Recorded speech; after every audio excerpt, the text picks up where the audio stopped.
नमस्कार, मी हर्षाली. हितगुज या आपल्या खास कार्यक्रमात आपल्या सर्वांचं स्वागत. या कार्यक्रमात आपण विविध आजार आणि त्यावरील उपचार याबद्दल बोलत असतो आणि आजचा आपला जो विषय आहे तो म्हणजे गुडघेदुखी आणि त्यावरील उपचार. आणि यावर चर्चा आणि मार्गदर्शन करण्यासाठी आपल्या स्टुडिओमध्ये आलेले आहे डॉक्टर मनन गुजराथी. स्वागत आहे डॉक्टर. थँक्यू. डॉक्टर मनन गुजराथी यांनी ग्रामीण वैद्यकीय महाविद्यालय लोणी येथून MBBS तसेच भारतातील सुप्रसिद्ध doctor GS Kulkarni hospital Miraj येथून D ऑर्थो आणि DNB ऑर्थो केला आहे. यानंतर डॉक्टर मनन यांनी मुंबई, सेऊल दक्षिण कोरिया आणि मेरिन हॉस्पिटल जर्मनी येथून जॉईंट रिप्लेसमेंट सर्जरीमध्ये विशेष प्रशिक्षण म्हणजेच फेलोशिप केले आहेत. जर्मनीहून परत आल्यानंतर डॉक्टर मनन हे SRV ममता हॉस्पिटल डोंबिवली आणि फोर्टिस हॉस्पिटल कल्याण येथे ऑर्थोपेडिक आणि जॉईंट रिप्लेसमेंट सर्जन म्हणून कार्यरत आहेत.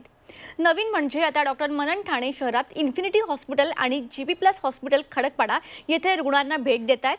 हजारोंनीही जास्त विविध ऑपरेशन्सचा अनुभव घेतलेल्या डॉक्टर मनन गुजराथी यांना muscle sparring, सबवास्टस knee replacement surgery तसेच स्मॉल इंजिनस हिप रिप्लेसमेंटमध्ये विशेष रुची आहे. चला तर मग विषयाला सुरुवात करूयात. डॉक्टर, सगळ्यात महत्त्वाचं म्हणजे नी जॉईंट म्हणजे काय आणि त्या अनुषंगाने संधिवात म्हणजे काय? Good question. सो बेसिकली आपण जेव्हा नी जॉईंटचा विचार करतो तेव्हा आपल्याला पहिला प्रश्न असतो की आपल्यालाच का हा संधिवात होतो. तर यामध्ये मूळतः कारण असं आहे की मानव हा एकच प्राणी आहे जो दोन पायांवर चालत असतो आणि यामुळे आपल्या गुडघ्यावर येणारे जे चक्राळ विक्राळ भार असतात ह्यामुळे आपल्या गुडघ्यावर विविध प्रकारचे लोड्स येत असतात. त्याच पद्धतीने आपल्या गुडघ्याला वेगवेगळ्या प्रकारचे इंजुरीज होण्याची शक्यता असते. यामुळे आपल्याला संधिवात होण्याची जी रिस्क आहे, जे धोके आहेत, हे इतरांपेक्षा जास्त आहेत. आणि मग या सांधेदुखीचे मुख्य प्रकार कोणते आहेत? ओके. सो कॉमनली आपण जे बघतो वेअर अँड टेअर म्हणजे वयोपरत्वे होणारी झीज, ह्याला आपण सांधिवात हे कॉमनली बघितलं जातं. ह्या सांधिवाताच्या प्रकाराला म्हणतात ऑस्टिओआर्थरायटिस. मूळतः आपला जो गुडघा आहे हा 3 हाडांचा सांधा आहे. मांडीचं हाड, पायाचं हाड आणि त्याच्या समोर असलेली वाटी. हे थोडक्यात बघितलं तर हे असं असतं. आपल्याला जे एक्सरेमध्ये दिसत असतं ते फक्त सापळा असतो. सापळ्यावर एक गुळगुळीत आवरण असतं जे रबरसारख्या कन्सिस्टन्सीचं असतं, ज्याला आम्ही कार्टिलेज असं म्हणतो. आणि त्या कार्टिलेजला 2 हाडांमध्ये घर्षण होऊ नये म्हणून जसं मशीनमध्ये वॉशर्स असतात तसं या हाडाच्यामध्ये मेनिस्काय असतात. तसंच ते हाड एकमेकांवर चुकीच्या पद्धतीने हलू नये त्यामुळे त्यामध्ये लिगामेंट्स असतात. आपण वेगवेगळे खेळ खेळतो, वेगवेगळ्या ॲक्टिव्हिटीज करतो, त्यामध्ये ह्या कार्टिलेजचं, या मेनिस्कायचं वेअर अँड टेअर म्हणजे झीज होत राहते आणि कालांतराने या झिजेमुळे आपल्याला गुडघ्यामध्ये खडबडीतपणा तयार होतो. खडबडीतपणा झाल्यानंतर जे घर्षण होतं त्याला आपण ऑस्टिओआर्थरायटिस म्हणजेच वयोपरत्वे सांधिवात असं म्हणतो. इतर पण काही प्रकार असतात. For example rheumatoid arthritis, gout, ankylosing spondylitis आणि सो ऑन. ओके. आता तुम्ही ऑस्टिओआर्थरायटिस आणि रुमेटॉइड आर्थरायटिसचं थोडक्यात सांगितलं, त्यामध्येच थोडं सविस्तरमध्ये सांगा. सर्टनली. सो जेव्हा आपण ऑस्टिओआर्थरायटिसबद्दल बोलत असतो तेव्हा ऑस्टिओआर्थरायटिस हा एक नी रिप्लेसमेंट लागणारा ऑपरेशन आहे आणि ते ऑस्टिओआर्थरायटिस झालं म्हणजे लगेच नी रिप्लेसमेंट करा असं आपल्या मनात भीती वाटायला लागते. खरं तर दवाखान्यात येणाऱ्या 10 पैकी 9 पेशंट्सना नी रिप्लेसमेंटची आवश्यकता नसते. याचं कारण असं की एंड स्टेज आर्थरायटिस प्रत्येकाला असतंच असं नाही. गुडघेदुखीची जेव्हा सुरुवात होते तेव्हा हाडाला जे सुरुवातीचं गुळगुळीत कार्टिलेज असतं ते काही प्रमाणात त्याला असे टवके गेलेले असतात, तिथे काही प्रमाणात झीज झालेली असते, त्यातल्या ज्या गाद्या आहेत त्या कमजोर झालेल्या असतात. मांसपेशा ज्या गुडघ्याच्या अवतीभोवती आहेत त्या मांसपेशांमध्ये कमजोरी तयार झाली असते. ह्या सगळ्या गोष्टींमुळे गुडघ्यामध्ये इन्फ्लमेशन झालं असतं. सो ऑस्टिओआर्थरायटिस मूळतः हा एक मेकॅनिकल आणि इन्फ्लमेटरी कॉम्बिनेशन आजार आहे. यामध्ये इन्फ्लमेटरी जो प्रकार आहे हा आपण गोळ्या औषधांनी बऱ्यापैकी ठीक करू शकतो. ओन्ली वेन जेव्हा फक्त मेकॅनिकल डिरेंजमेंट आपला त्रास जास्त असतो तेव्हा आम्ही सर्जरीचा विचार करतो. कालांतराने ही जी झीज आहे ही जसं एखादी गाडी आयुष्यभर नवीन तर राहू शकत नाही तशी आपले गुडघेही आयुष्यभर पहिल्यासारखे तर राहू शकत नाहीत. ही झीज वाढत जाते. हाडांवरचं जे आवरण आहे ते काही प्रमाणात असं घर्षण होत होत गायब होत जातं. आपल्या शरीरात असे काही विशिष्ट टिश्यूज आहेत ज्यात पुन्हा तयार होण्याची क्षमता नसते.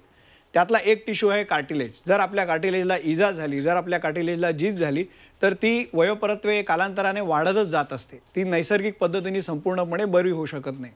जेव्हा अशी एक परिस्थिती येते की ह्या झीजेमुळे वारंवार आपल्याला गोळ्या घ्यायला लागत आहेत, वारंवार डॉक्टरांकडे जायला लागते, तेव्हा आम्ही एक्सरेमध्ये बघतो की बोन ऑन बोन डिसीज आहे.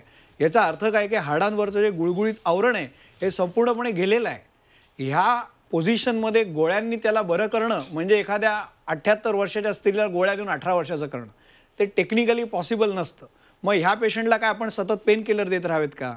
हे बरोबर नाही. म्हणून मग ह्याच्यात आणखीन आविष्कार झाला, संशोधन झालं आणि नी रिप्लेसमेंट ऑपरेशनचं हे तयार करण्यात आलं, खास ह्या लोकांसाठी ज्यांचे हाडांवर हाड घासत आहे.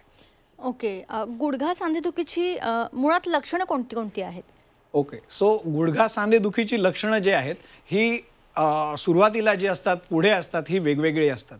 जेव्हा आपली झीज सुरू होते तेव्हा झिजेच्या सुरुवातीला आपल्याला मेकॅनिकल पेन होतो. जेव्हा आपण खूप जास्त काम करतो त्यानंतर आपले गुडघे दुखायला लागतात. आराम केला की ते दुखणं कमी होतं.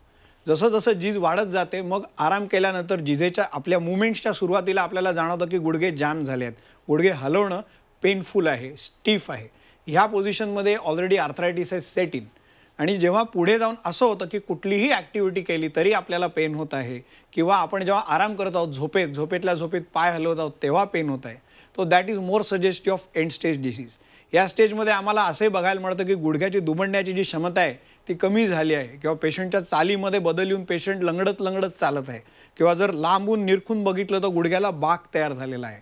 ह्या ज्या गोष्टी आहेत ह्या ऑस्टिओआर्थरायटिस एंड स्टेजकडे आपण जात आहोत याची लक्षणं आहेत. मगाशी तुम्ही मला हे पण विचारलं की रुमेटॉइड आर्थरायटिस कसं वेगळं असतं.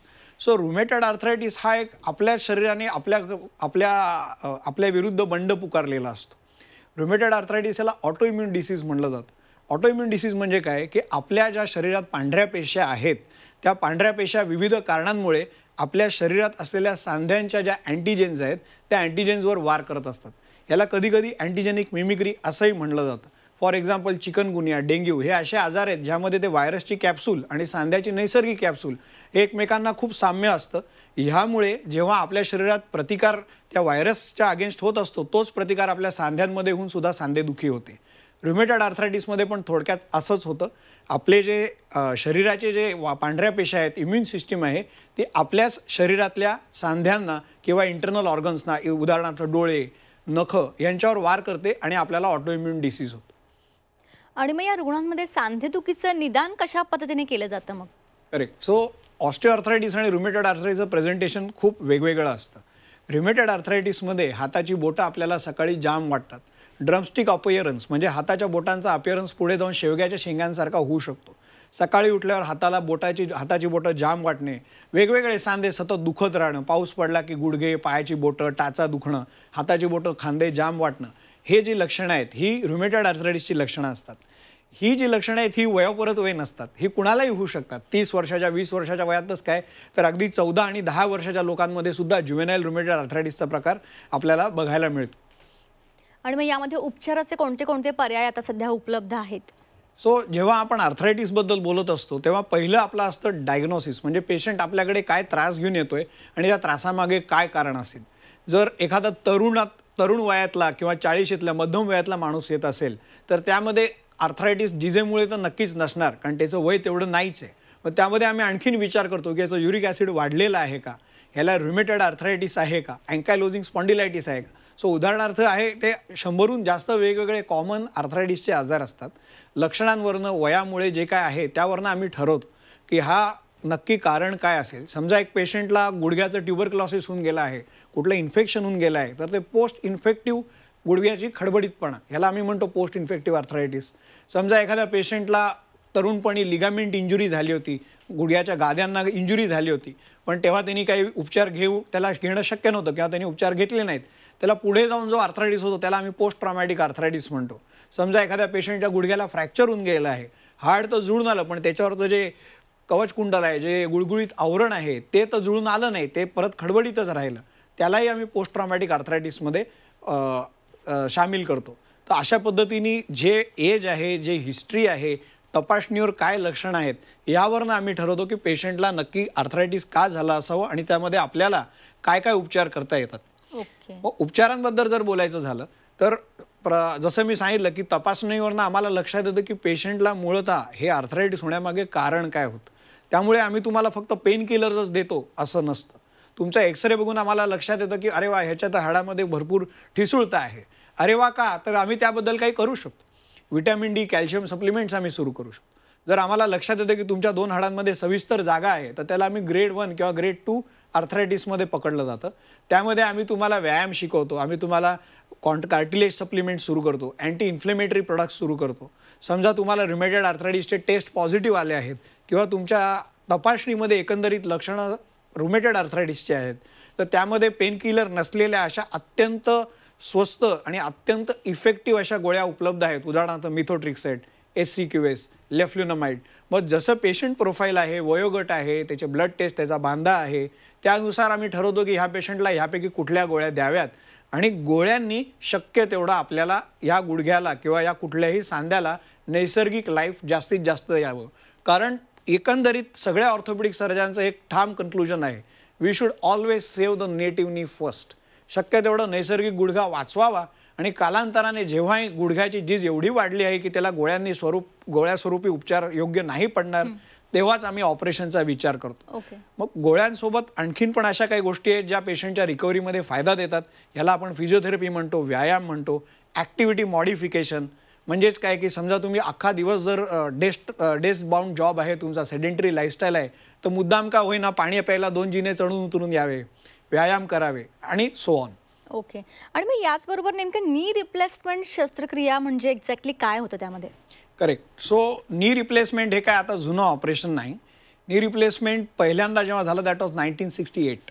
सो बघायला गेलं तर आता काही वर्षांमध्ये त्याला 75 वर्ष पण पूर्ण होऊन जातील. सो ह्या ऑपरेशनमध्ये हे मुळात ऑपरेशनचं इन्व्हेन्शन का झालं, आपण हे का शोधून काढलं, तर जेव्हा हाडाची झीज या पातळीला आली असते की गोळ्यांनी त्यात फरक पडणार नाही, तेव्हा आपल्याला ते करायला हवं.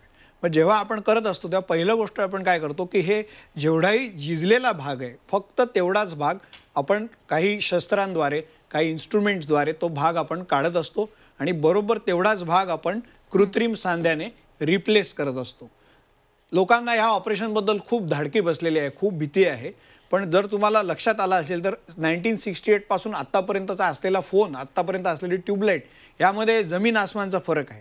त्याच पद्धतीने आत्ता जे नी रिप्लेसमेंट केली जाते ही खूप ॲडव्हान्स्ड आहे, ही खूप सेफ आहे. ह्यामध्ये अनेक नवीन पद्धतीचे इन्व्हेन्शन्स, डिस्कवरीज, टेक्निक्स, मॉडिफिकेशन्स होत आहेत की जेणेकरून आजच्या तारखेला ऑपरेशन केल्यानंतर पहिल्या वर्षामध्ये 95 ते 97% पेशंट्सना अतिशय उत्तम असा फायदा होत असतो. ओके. डॉक्टर, हिप जॉईंट म्हणजे काय आणि हिप रिप्लेसमेंट सर्जरी म्हणजे काय? ओके. सो आता आपण थोड्या वेळापूर्वी नी रिप्लेसमेंटबद्दल बोलत होतो की कसं गुडघ्यावर ताण पडत असतो आणि कसं गुडघा आपला दुमडत असतो. याउलट जो हिपचा सांधा आहे हा कम्प्लिटली वेगळा आहे. हा एक बॉल अँड सॉकेट जॉईंट आहे. बॉल अँड सॉकेट म्हणजे काय की जो आपला मांडीचा हाड आहे तो खुब्यामध्ये अशा एक गोल चेंडूसारखा आकारलेला असतो आणि एक कपमध्ये तो बसवलेला असतो. आता ह्या रचनेमुळे ह्या सांध्याला विविध प्रकारच्या एकदम डायव्हर्स आणि large volume of movements possible आहेत. पण त्याचा जो रक्तपुरवठा आहे तो त्यामुळे अतिशय वेगळ्या पद्धतीचा आहे. शरीरातनं हृदयातनं हाड पायाकडे जाऊन मग परत ते वरती येऊन आपल्या हिप जॉईंटला जात असतं. त्यामुळे हिप जॉईंटच्या फ्रॅक्चर्समध्ये, हिप जॉईंटच्या आजारांमध्ये ते जे हिप जॉईंटचं बॉल आहे ते लगेच खराब होण्याची दाट शक्यता असते आणि ह्यामुळे हिप जॉईंटला आर्थरायटिस होण्याची शक्यता असते. तसं म्हटलं तर भारतामध्ये गुडघ्याच्या आजारांचं जे हे आहे गुडघ्याचे आजार हे जास्त प्रमाणात बघितले जातात. हिप जॉईंट आर्थरायटिस हे जनरली एव्हियन किंवा त्याच्यामध्ये होणारे इन्फेक्शन्स किंवा फ्रॅक्चर्स या वेगवेगळ्या कारणांमुळे जास्त कॉमन आहे. सध्या कोविडचं जे काही पॅन्डेमिक झालं होतं, कोविडच्या पॅन्डेमिकमुळे सध्या एव्हियनचं प्रमाण खूप जास्त वाढलं आहे.